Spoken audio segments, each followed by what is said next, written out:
여러분 안녕하십니까? 모든 시민들이 편리하게 이용하기 위해서 세금을 들여 운영하는 공영자전거를 마치 개인 자전거처럼 숨겨놓고 쓰는 사람들이 있습니다. 원래 앱으로 위치 확인이 가능해서 개인적으로 사용하는 게 불가능한데 배터리가 방전되면 찾지 못한다는 점을 악용해 교묘한 편법을 쓰는 겁니다. 아예 집 마당에 세워둔 채 개인 배달용 자전거로 쓰는 사람까지 있었습니다. 조형준 기자가 취재했습니다. 대전 서구의 한 상가 지하주차장, 주황색 자전거 4대가 눈에 띕니다. 대전시 공영자전거 타슈2입니다.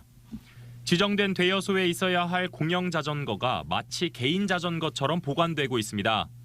앱으로 자전거 QR코드를 찍어보니 4대 모두 배터리가 방전됐다는 안내가 나옵니다. 방전된 타슈입니다. 앱으로 사용 등록하지 않아도 마치 개인 자전거처럼 원할 때 타고 다닐 수 있습니다. 배터리가 방전되면 앱에서 위치 파악도 안 된다는 점을 노린 겁니다. 주차하려고 내려왔었는데 이렇게 보니까 타슈가 몇 대가 있더라고요. 그리고 공용자산이 여기에 있다는 거는 제가 생각해도 아닌 것 같다고 느꼈습니다. 대전에서 운영되고 있는 타슈2는 모두 2,500대, 35만 건에 육박하는 한 달 평균 이용 횟수에 비해 턱없이 부족합니다. 사용 경쟁이 심하다 보니 아예 다른 사람이 쓰지 못하게 자물쇠로 걸어두거나 방전된 자전거를 집 마당에 두고 개인 배달 자전거로 쓰다 적발되는 일까지 나오고 있습니다. 이런 이기적인 행동에 불과 5개월 사이 사라지거나 파손된 타슈2는 70대가 넘습니다. 대전시는 사용 경쟁을 완화하기 위해 자전거를 추가로 마련하는 한편 방전과 사유화 문제 해결에 나섰습니다. 타슈 단말기에 부착된 GPS 시스템을 강화해 반납은 대여소에서만 가능하게 하는 방안과 규정외 사용 시 이용 제한 등도 검토하고 있습니다. 내년 상반기 중에 2,500대를 추가 투입하고 시스템 성능 개선 등을 위해 노력하고 있습니다. 시민 모두가 다 같이 이용할 수 있도록 시민 여러분들의 적극적인 참여를 부탁드립니다. 모두의 발을 위해 도입된 공영자전거.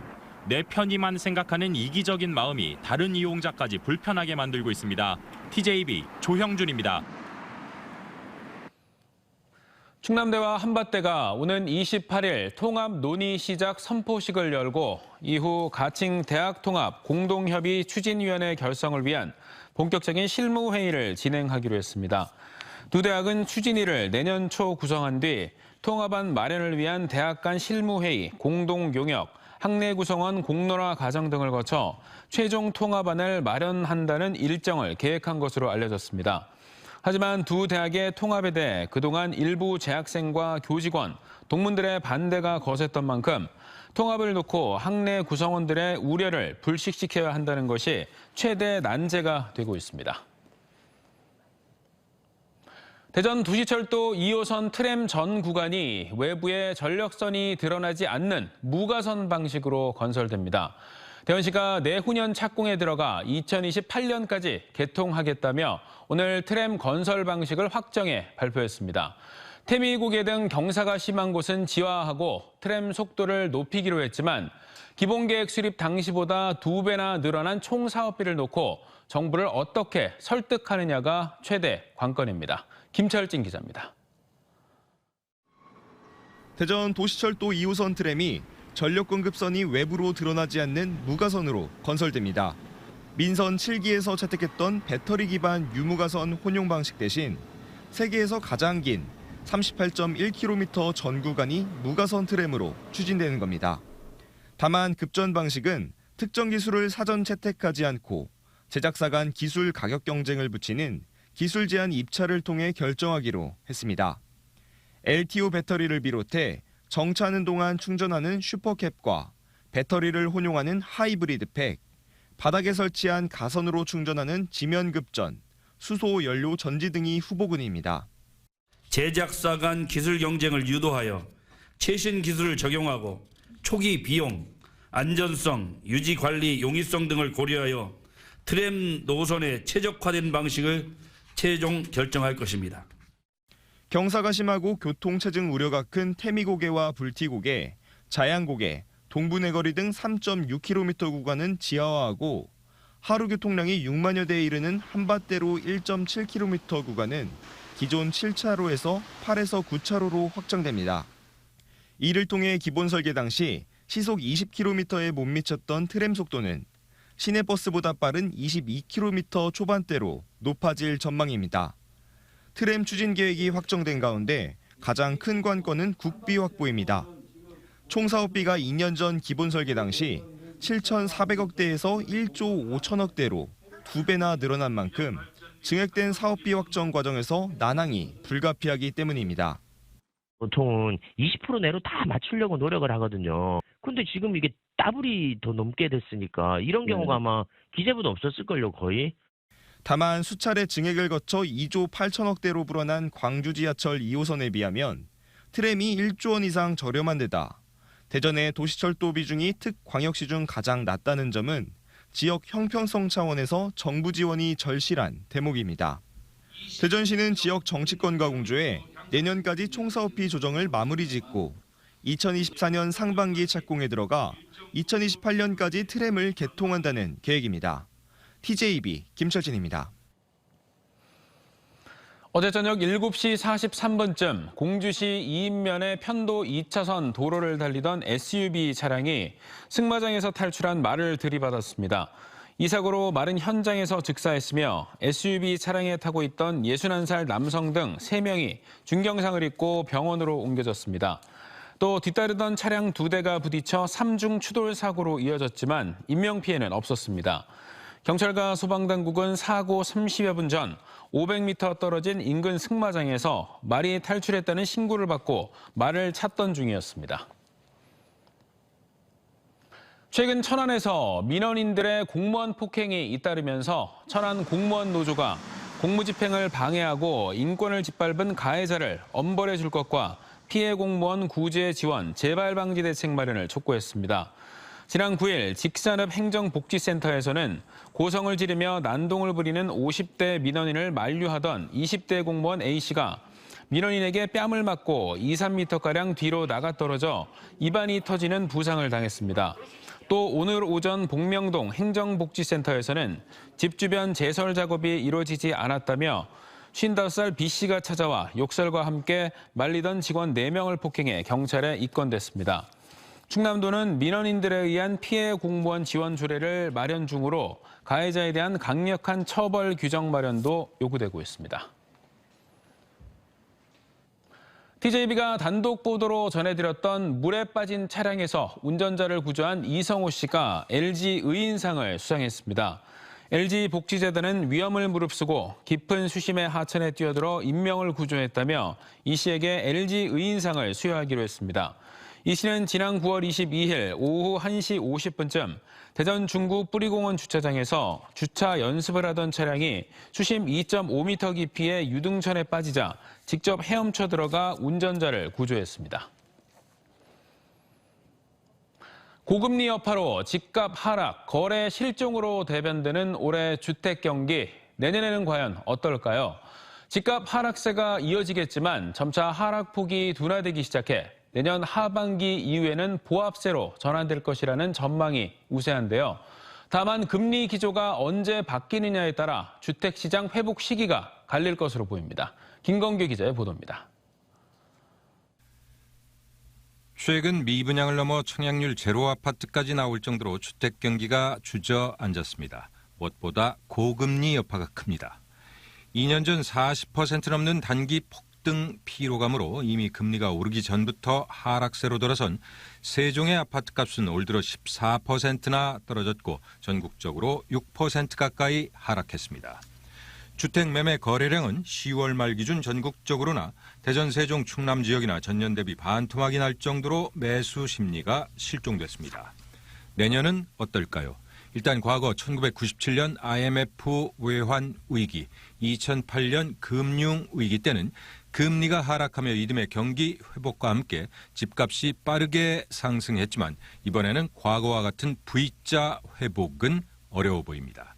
당분간 긴축 기조가 유지될 거라는 전망 때문입니다.